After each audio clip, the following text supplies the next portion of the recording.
Bienvenue, vous nous écoutez sur le www.radioalfayda.net. Il est 12h au stade Charles Konan Bania Yamoussoukro, même heure au stade Lamine Kourgueil à Kaolak.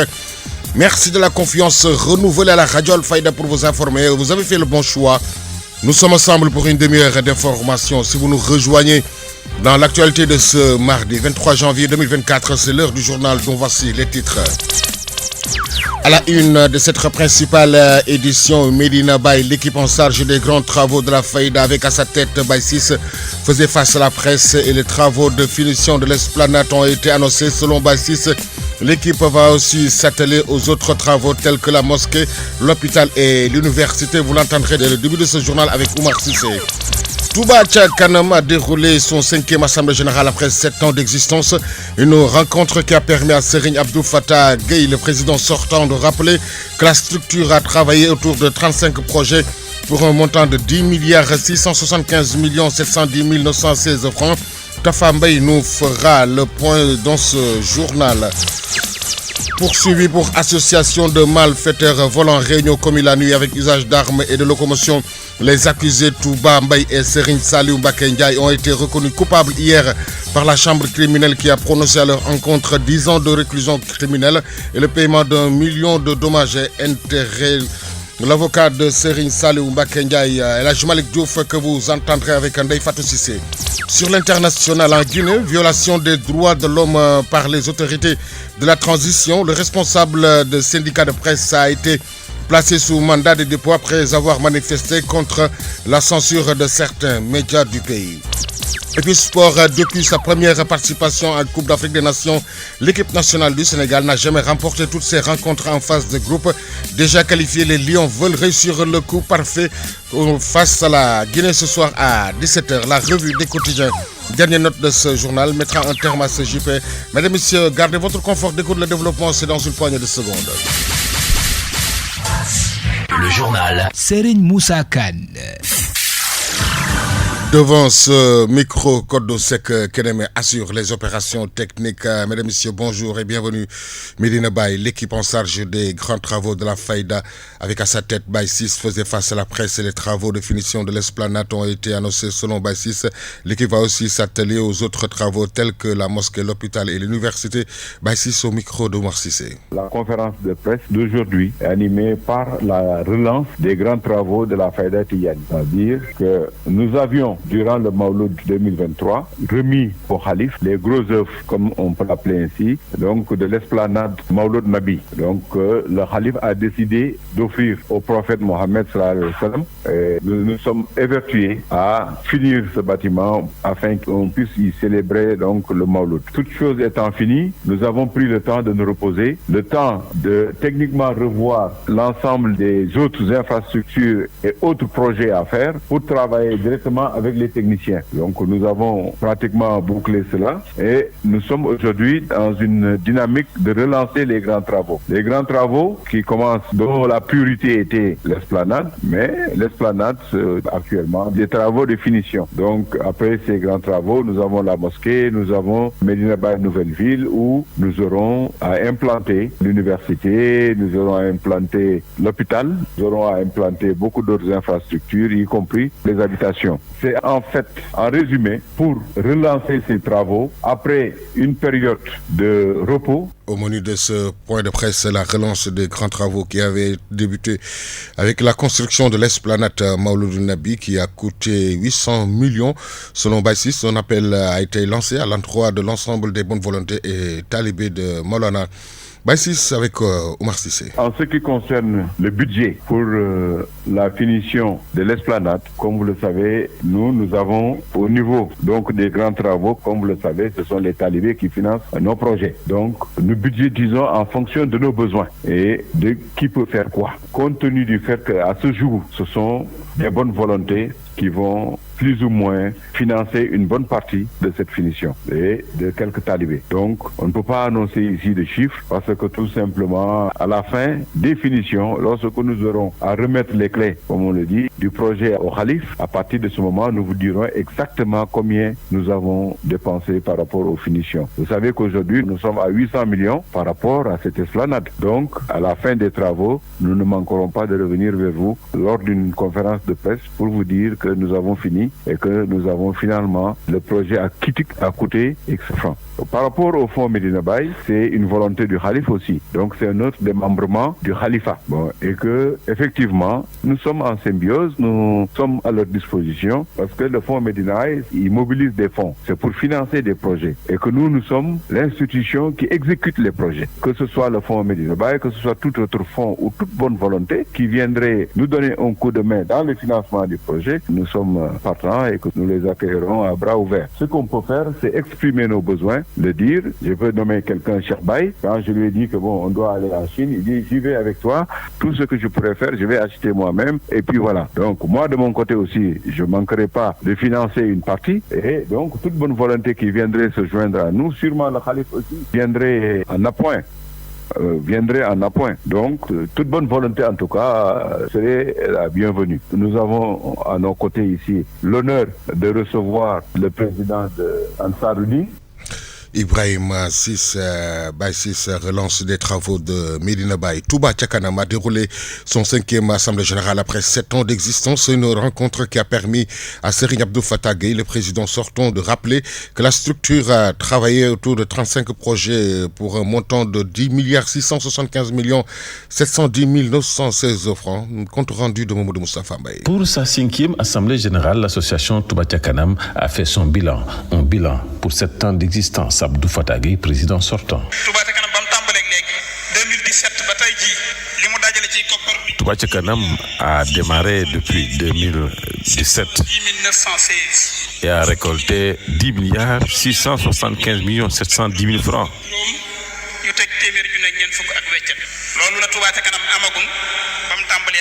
Voilà le total de la collecte financière qui a été faite depuis ses débuts.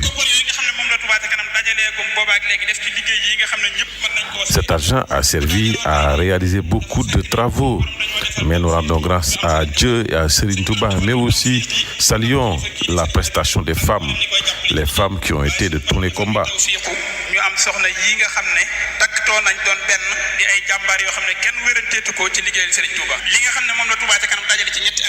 Pour les 3 ans, nous avons récolté 5 646 millions. Abdou Fatah Gueye de signaler que l'appel de Touba Ca Kanam n'a pas été bien suivi. Sur 100 mourides, seuls 8 ont répondu présent.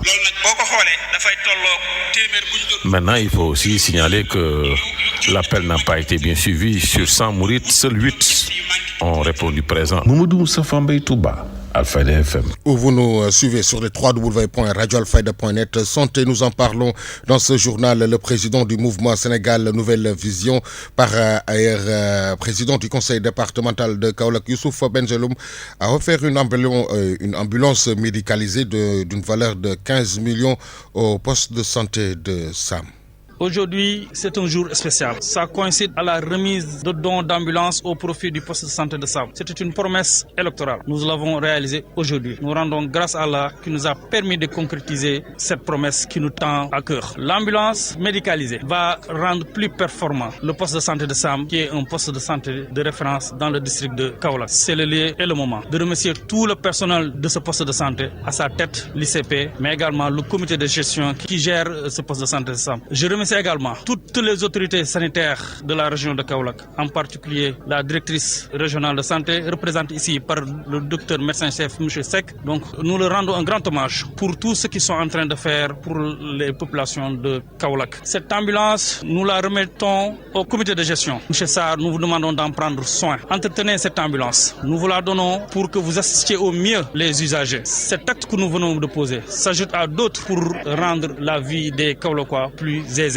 En tout cas, nous faisons tout pour faire une réalité notre slogan de campagne, faire de Kaolack un département socialement épanoui. Il ne peut pas avoir de département socialement épanoui sans une santé digne de son nom. C'est la raison pour laquelle nous ne cessons jamais d'œuvrer pour que la santé des Kaolackois soit l'une des meilleures au Sénégal. Récemment, nous avons offert une ambulance à l'hôpital régional de Kaolack. Aujourd'hui, nous venons d'en offrir une autre au poste de santé de Sam. Très prochainement, on va procéder au lancement des travaux de la maternité de l'hôpital régional de Kaolack. Mais également, dans les années à venir, dans les mois à venir, nous envisageons de mettre sur pied ce qu'on appelle un service de SAMU départemental, Inch'Allah. Tout ça pour que la prise en charge, l'urgence des malades de Kaolack soit au top. Docteur Nyen Sek, médecin-chef du district sanitaire de Kaolack, a souligné que c'est la 4e fois qu'il assiste à une cérémonie similaire du président du conseil départemental de Kaolack, Youssouf Benjeloum, qui a contribué à la réhabilitation de la structure.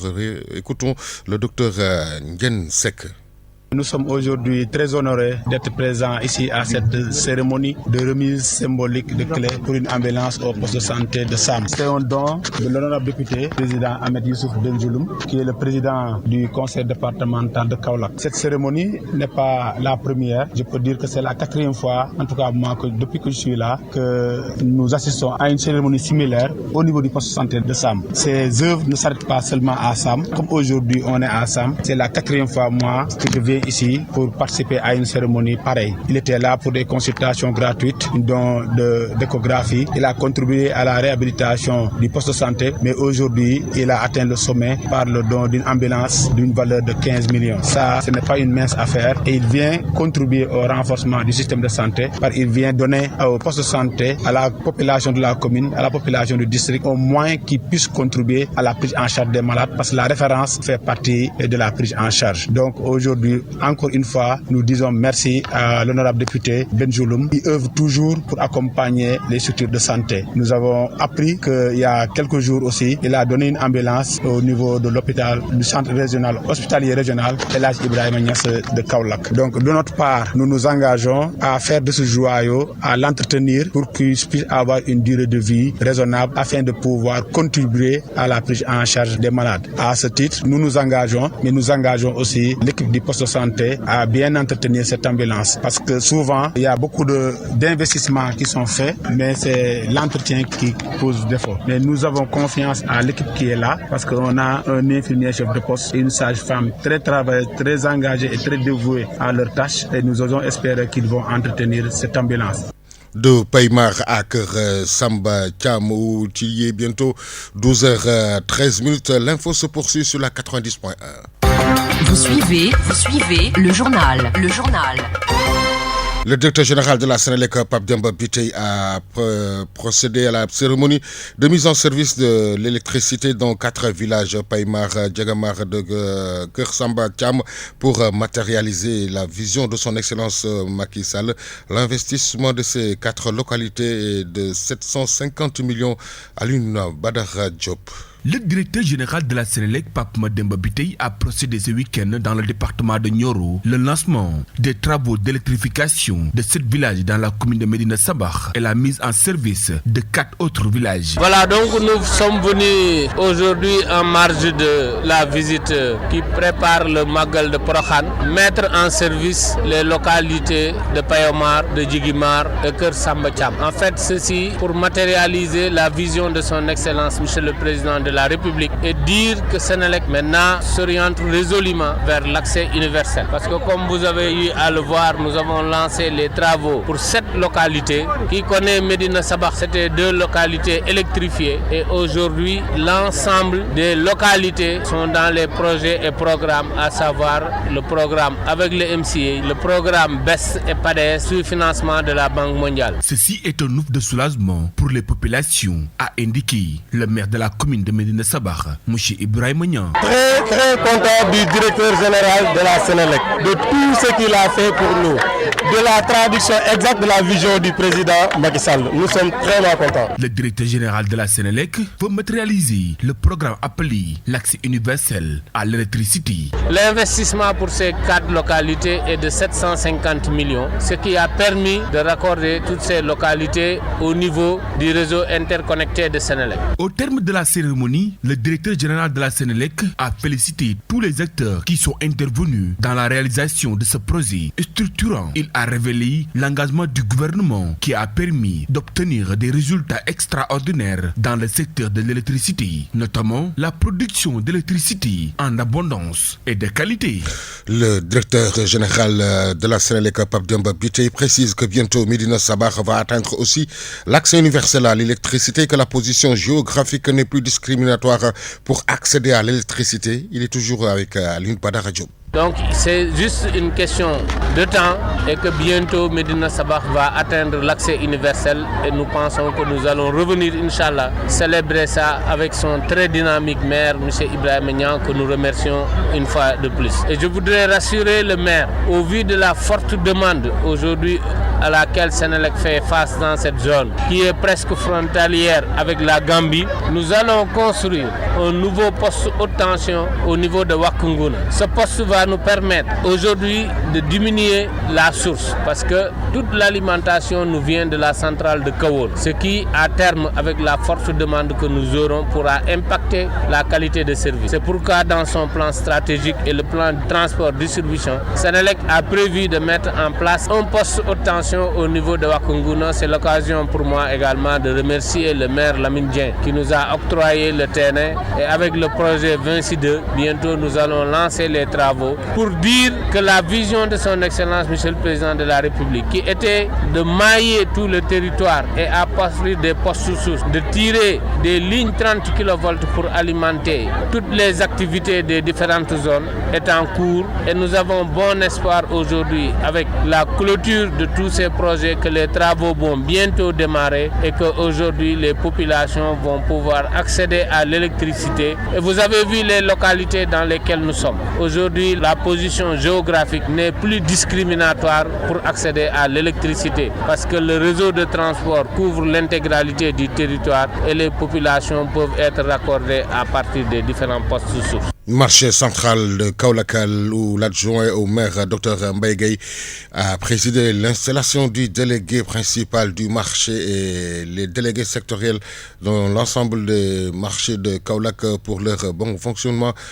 L'adjoint au maire, Dr Mbaye Gueye, au micro de Noabiaye. Sous l'égide du maire Serigne Mboup, nous avons installé officiellement le délégué principal et les délégués sectoriels des marchés de Kaolack. Ces principaux délégués vont servir d'interface entre la municipalité de Kaolack et les différents marchés de la commune de Kaolack. Donc tout ce qui concerne l'organisation, tout ce qui concerne la sécurité, tout ce qui concerne les recettes, ces délégués choisis auront un rôle important à jouer et sous également la supervision de ce qu'on appelle la brigade de surveillance municipale, mais également les équipements marchands, toute cette organisation-là qui va permettre un bon fonctionnement du marché. Donc c'est une phase test de 6 mois. Maintenant, après, on va évaluer et remettre en place une structure qui va continuer le travail.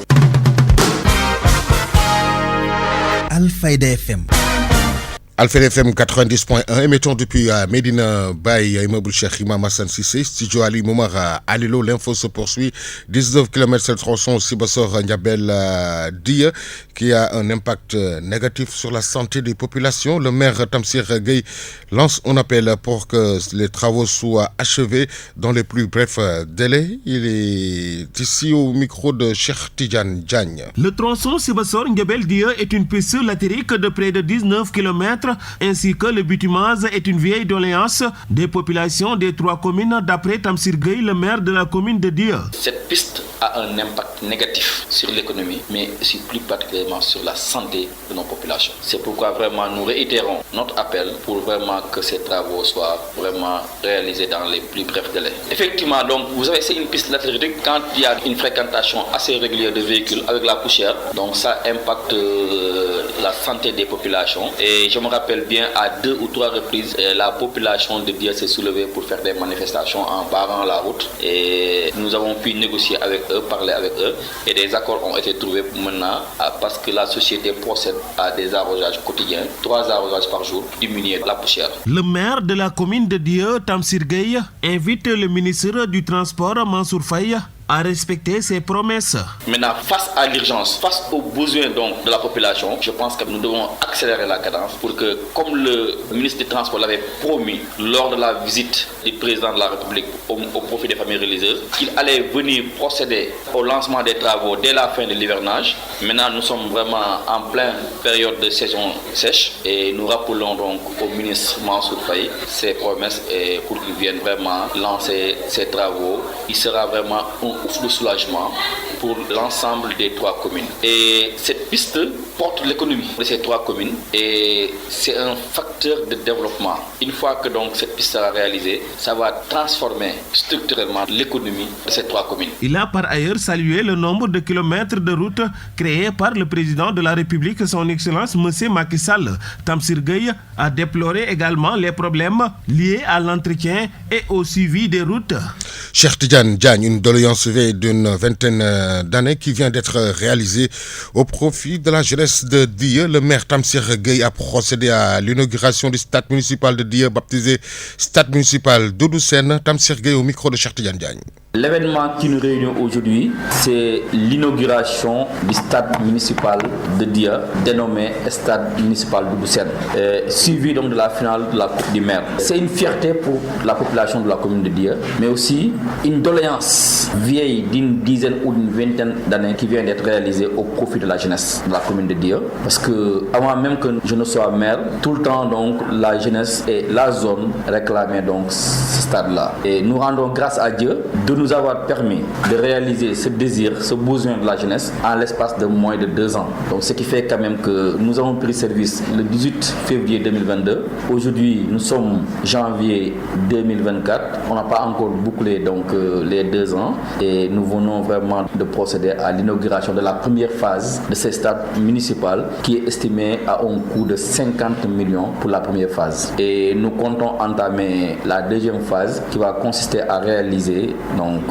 les tribunes, mais aussi à faire le gazon et installer donc les projecteurs, puisque nous voulons à la fin donc du projet que ça soit donc un stade fonctionnel, homologué et que des matchs professionnels puissent être délocalisés ici et jugés au niveau de Dia. C'est la raison pour laquelle nous voulons vraiment mettre le paquet en mettant toutes les commodités donc dignes d'un stade et vraiment nous y travaillons avec les partenaires et nous osons espérer quand même qu'avant la fin de notre mandat, nous allons boucler le processus donc de cette stade-là. Le président de la zone 6 de Dia, Moussa Faye, se dit très satisfait de ce bijou offert par le maire Tamsir et son équipe municipale. Il est ici au micro de Cheikh Tidiane Diagne. On était entamé une phase d'inauguration de le stade municipal de Dia. Donc, ce qu'on veut dire par là, on remercie le maire, M. Tamsir Gueye, et sa municipalité de la réalisation qu'il est en train de faire au niveau de la commune et sur la zone S. Effectivement, c'est une satisfaction pour toute la région parce qu'on est en train de vivre une très grande cette année-ci parce qu'avec la réhabilitation de l'estade Lamine Gueye de Kaolack, on n'a pas pu jouer les navétanes au niveau de Kaolack commune. Donc si le maire de la commune de Dia est en train de réaliser ce joyau-là, qui est une très belle stade, ça c'est une satisfaction pour le département, mais satisfaction pour la commune de Dia, mais aussi de la région. Dia à Keur-Socé pose de la première pierre du stade municipal de Keur-Socé en présence de l'inspecteur départemental des sports de Kaolack, Mohamedou Diarrassey, qui demande à la jeunesse de s'entretenir avec leur maire pour la réussite du projet. Écoutons l'inspecteur départemental des sports de Kaolack. Je suis très content et ravi d'être là aujourd'hui avec la pose de la première pierre du stade municipal de Keur-Socé. Donc ça montre que le maire qui est là, vous n'êtes pas sans savoir que le sport est une compétence transférée, il y met quelque chose pour le développement du sport, pour sa jeunesse, pour le développement du Sénégal en manière générale. Parce que le sport est un vecteur de développement, un vecteur économique. Aujourd'hui, vous le voyez avec les matchs de la Coupe d'Afrique des Nations. Tout le monde est dehors, tout le monde est content. Donc c'est ça qui peut développer le pays, Inch'Allah. Quel appel lancez-vous à la jeunesse? Bon, l'appel que je lance à la jeunesse de la commune de Keur-Socé, de bien vouloir s'entretenir avec leur maire, de pouvoir au moins réussir ce projet, le projet si riche. Et j'espère que d'ici sous peu de temps, nous viendront ici pour faire l'inauguration du stade. Voilà, tout à fait. Le Sénégal avait déposé pour l'organisation de la Coupe d'Afrique des Nations 2027. Malheureusement, on l'a attribué aux autres pays. Mais Inch'Allah, en 2029, nous serons candidats et j'espère que nous allons gagner, Inch'Allah. Et Kaolack ne sera pas en reste. Kaolack va abriter une poule de Coupe d'Afrique des Nations. Et si Kaolack abrite une poule de Coupe d'Afrique des Nations, avec tous les terrains que nous mettons ici aux alentours des terrains, avec les 14 communes du département, je crois que ce sera des terrains d'entraînement et le Sénégal va en profiter davantage. 12h24 au tribunal des grandes instances de Kaolack, poursuivi pour association de malfaiteurs volant réunion commis la nuit avec usage d'armes et de locomotion. Les accusés Touba Mbaye et Serigne Saliou Mbacké Ndiaye ont été reconnus coupables hier par la chambre criminelle qui a prononcé à leur encontre 10 ans de réclusion criminelle et le paiement d'1 million de dommages et intérêts.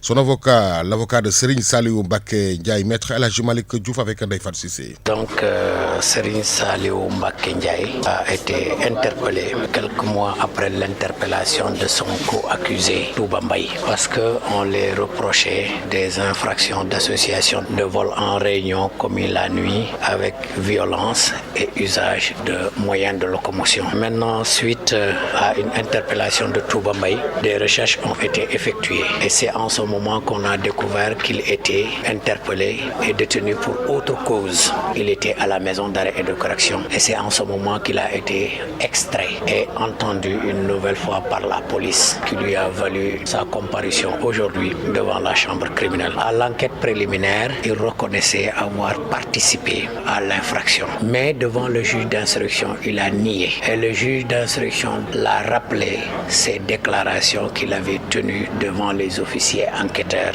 Et il répondait en disant qu'il avait fait l'objet d'une torture. Il a été donc violenté par les officiers enquêteurs, raison pour laquelle il avait tenu ces déclarations. Donc c'est en ce moment qu'il avait accepté d'aller avec les policiers pour se rendre au domicile de Serigne Saliou Mbacké Ndiaye, mais ils ne l'ont pas trouvé. Donc vous voyez que les déclarations qui sont tenues par Serigne Saliou Mbacké Ndiaye devant le juge d'instruction, selon lesquelles il a subi des violences, est une extorsion d'aveu. Cela a été confirmé, corroboré par les déclarations donc, de l'une des parties civiles, à savoir la dame Koumbadiko. Donc voilà. Et le juge a dit que Serigne Saliou était habitué des faits parce qu'il avait été retenu dans le cadre d'une autre affaire similaire avec celle qui avait été jugée aujourd'hui et raison pour laquelle il avait requis donc une réclusion criminelle de 15 ans. Mais le juge, vidant son délibéré, donc il l'a déclaré coupable et l'a condamné à une réclusion criminelle de 10 ans avec son co-accusé donc Touba Mbaye. Oui, j'avais sollicité l'acquittement pur et dur. Pourquoi? Parce que j'ai la conviction que c'est un crime flagrant. Même si la matérialité des faits existe, l'imputabilité pose problème. La matérialité des faits, c'est quoi? C'est que nul ne discute que les parties civiles ont subi une agression. On les a dépossédés de leur argent, de leur téléphone portable, etc., etc.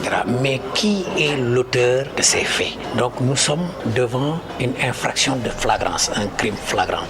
Et nous restons avec l'avocat qui revient toujours sur certains éléments de sa plaidoirie concernant cette affaire d'agression survenue le 17 mars 2019 à Bongré. Maître El Hadji Malick Diouf qui revient également sur le troisième et dernier dossier examiné lors de cette audience de la chambre criminelle que nous réécoutons avec Ndeye Fatou Cissé. Les dispositions de l'article 45 du Code de procédure pénale définissent la flagrance comme si on nous prenait la main dans le sac ou bien si on était poursuivi par la clameur publique ou si on trouve par devers nous des indices qui laissent croire que nous avons participé à une infraction. La preuve d'aucun élément de ces trois n'a été rapporté par le maître des poursuites. Donc c'est pour cette raison que j'avais la conviction que effectivement, même si la matérialité des faits est constante, l'imputabilité posait problème et c'est pour cette raison que j'avais demandé, sollicité l'acquittement pur et simple, à défaut l'acquittement au bénéfice des doutes.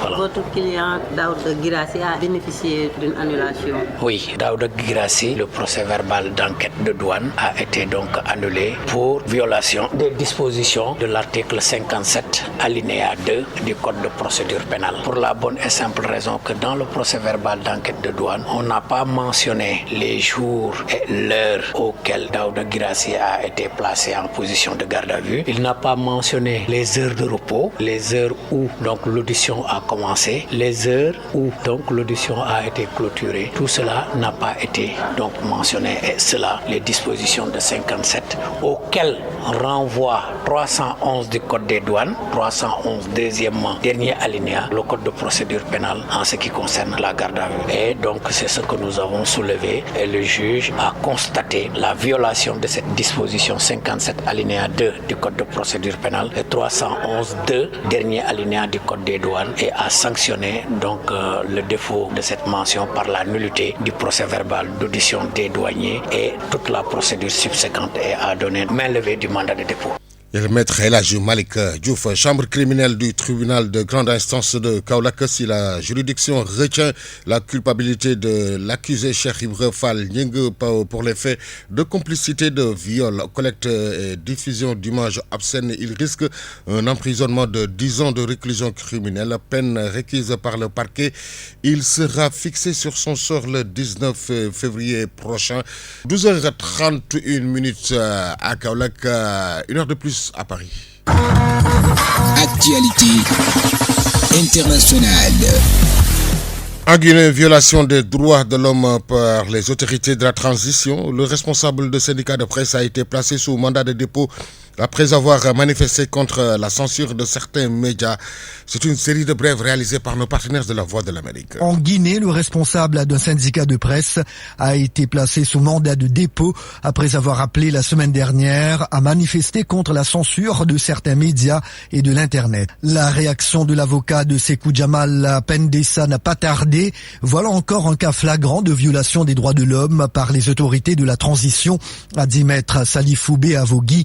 La junte qui dirige la Guinée a pris le pouvoir par la force en 2021. Actualité internationale. À sa descente d'avion hier après-midi à Abidjan, le secrétaire d'État américain s'est directement rendu au stade d'Adebempe pour assister à ce match entre la Côte d'Ivoire et la Guinée équatoriale. Ses hôtes ont offert un maillot à son nom à Anthony Blinken, qui est fan de football. Le chef de la diplomatie américaine poursuit ainsi sa tournée africaine. L'occasion pour Anthony Blinken de faire part de la détermination de Washington à renforcer les relations avec l'Afrique, où la Chine et la Russie livrent une âpre concurrence aux États-Unis. Actualité internationale. Du chef de la diplomatie américaine qui a eu un entretien téléphonique avec le chef de l'État congolais hier, Anthony Blinken, qui a demandé à Félix Tshisekedi de répondre aux préoccupations soulevées par sa réélection qui est contestée par l'opposition. Actualité internationale. Le Parlement turc va voter sur l'adhésion de la Suède à l'OTAN. Une source parlementaire a indiqué que la ratification pourrait avoir lieu ce jeudi. Washington a réagi à cette nouvelle. Nous n'avons pas mâché nos mots pour dire à quel point nous sommes prêts à ce que la Suède rejoigne officiellement l'Alliance, a déclaré Vedant Patel, porte-parole adjoint du département d'État américain. Nous estimons depuis longtemps que la Suède a respecté son engagement et nous attendons avec impatience que ce processus aille de l'avant, a-t-il ajouté. Actualité internationale.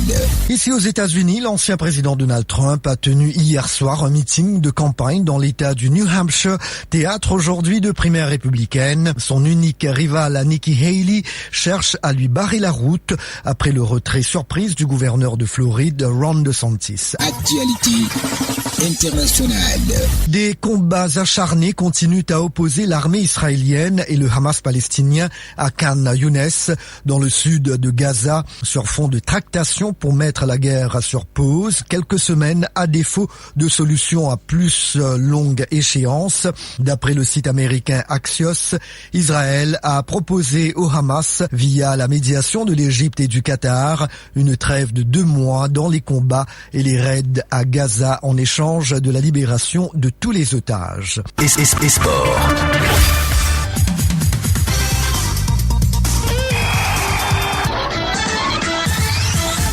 12h33 au stade Charles Konan Bani de Yamoussoukro.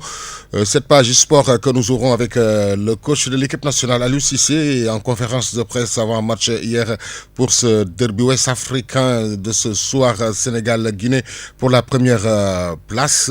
Aliou Cissé que je vous propose d'écouter. C'est le groupe de la mort, comme on le dit. Il reste un match. Donc on a à cœur de terminer ce que nous avons fait lors de ces 2 premières journées. Et on les connaît, on sait que c'est des gros matchs. C'est un derby et comme on le savait, dans cette poule-là, dans ce groupe-là, on avait 3 derbys. D'abord un contre la Gambie. Dieu a fait qu'on a eu ces 3 points-là. Le deuxième, c'était contre le Cameroun. Effectivement, nous abordons le 3e derby contre la Guinée. Comme je le disais tout à l'heure, la même envie de bien terminer ces phases de groupe. C'est pratiquement 2 équipes qui se sont qualifiées. Maintenant, comme je l'ai dit, le 3e match, c'est un match important. Ça nous permet, si vous voulez, de consolider les acquis que nous avons eus lors de ces précédents matchs. Maintenant, 2022, c'était notre 2e rencontre contre eux, post-Covid, comme vous vous en rappelez. Ce fut un match très compliqué pour nous parce qu'on était atteints par cette épidémie, cette pandémie. Aujourd'hui, 3e match contre la même équipe où pratiquement ils ont 4 points, nous on a 6 points. Après, comme je l'ai dit, on sait que les matchs Sénégal-Guinée, c'est toujours un derby très attendu par l'Afrique de l'Ouest. Que ce soit nous, que ce soit la Guinée, tous on a envie de faire de bons résultats. Je crois que les Guinéens aussi ont envie de se mesurer au Sénégal, de montrer qu'ils sont capables de nous tenir en échec. Kaba, je le connais très bien, je sais ce qu'il prévoit, je sais ce qu'il attend. C'est pas plus ou moins que de battre le Sénégal et j'ai envie de l'empêcher de le faire. Et maintenant, comme je l'ai dit, sur le plan comptable, c'est très important pour nous d'engager quand même un maximum de points sur cette rencontre-là. Hier, le Nigeria s'est qualifié après sa victoire sur le score 2-0 face à la Guinée-Bissau. Guinée équatoriale a laminé la Côte d'Ivoire, pays hôte 4-0 avec un Emalono Ensou. 34 ans, donc ce joueur guinéen est actuellement meilleur buteur de la compétition avec ses 5 réalisations. Cap-Vert et Égypte ont fait match nul 2 buts partout. Mozambique, Ghana également ont fait match nul 2 buts partout. À 17h, Gambie, Cameroun dans le groupe A. Mauritanie, Algérie à 20h et Angola jouera contre le Burkina Faso. Demi-finale retour Ligue Cup ce soir. Chelsea, Middlesbrough, quart de finale Coupe du Roi en Espagne. Celta Vigo, Real Sociedad. En Italie, la Super Coupe a été remportée hier par l'Inter Milan sur le score d'1-0 face à Napoli. 21e journée Liga espagnole. Grenade a été battue par l'Atlético Madrid 0-1. 21e journée Prime League en Angleterre. Brighton et Wolverhampton ont fait match nul 0 but partout. 12h35, la revue de quotidien. La revue de presse. L'Obs Pop place le soleil sur quotidien. Walf le matin. Dernière note de ce journal, c'est l'affaire de Ngoné Ndiaye. Bonjour. Recours devant à la CEDEAO, dissolution du Conseil constitutionnel, retour imminent de Karim Wade au Sénégal. Le PDS engage la guérilla, informe l'Indépendant. Le PDS appelle à la résistance, lit-on, dont le regard critique annonce que la coalition Karim 2024 est dans la résistance. Karim Wade a invalidé, Maître Abdoulaye Wade exige la dissolution du Conseil constitutionnel. Le quotidien Le Peuple qui donne l'information rapporte qu'en marge du Grand Magal de Porokhane, qu'une délégation a été dépêchée chez le Khalife général des Mourides Serigne Mountakha Bassirou Mbacké, une occasion pour le secrétariat national du PDS de renouveler son allégeance auprès du Cheikh et de lui faire part de la situation politico-judiciaire. La réponse du patriarche à lire dans la même publication: il n'y aura pas d'élection présidentielle dans ce pays sans la participation de Karim Wade. C'est du moins ce qu'a fait savoir le secrétariat du bureau national du PDS. En conférence de presse, les responsables du parti soupçonnent un coup d'État préélectoral orchestré par le Conseil constitutionnel dont ils exigent sa dissolution. Pour ces derniers,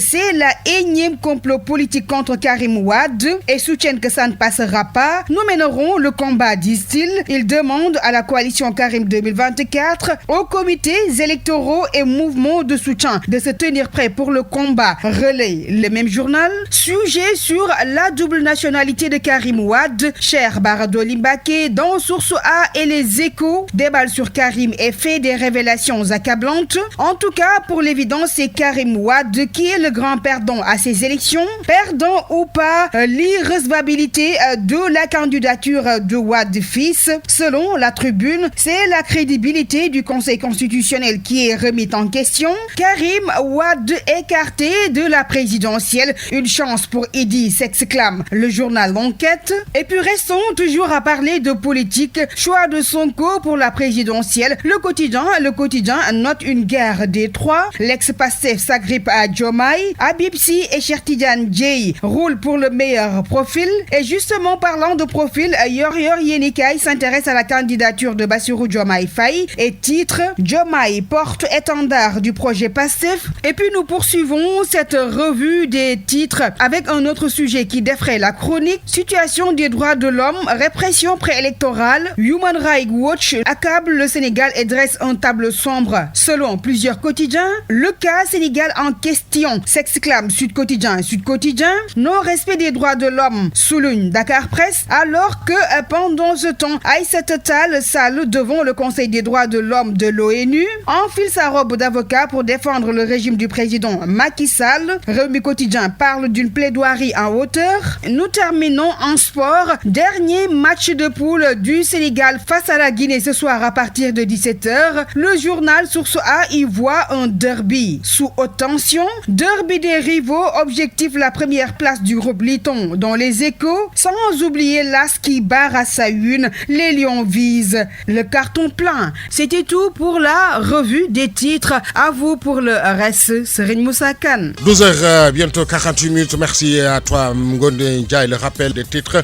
L'équipe en charge des grands travaux de la Faïda avec à sa tête Baïsis faisait face à la presse et les travaux de finition de l'esplanade ont été annoncés.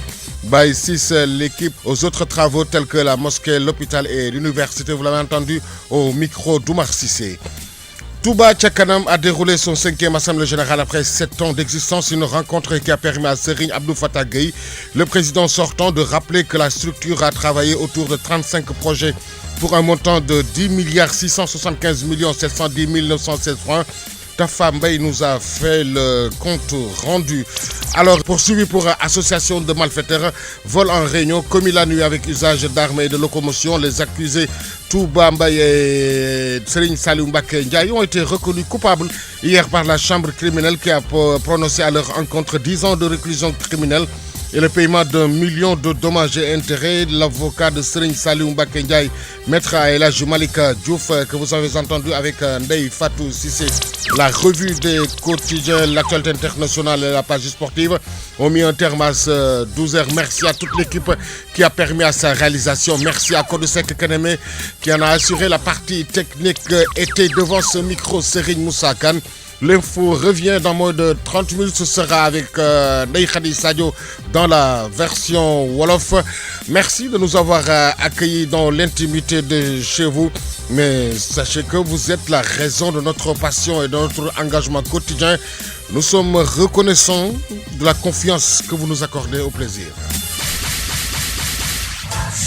Le journal Serigne Moussa Kane.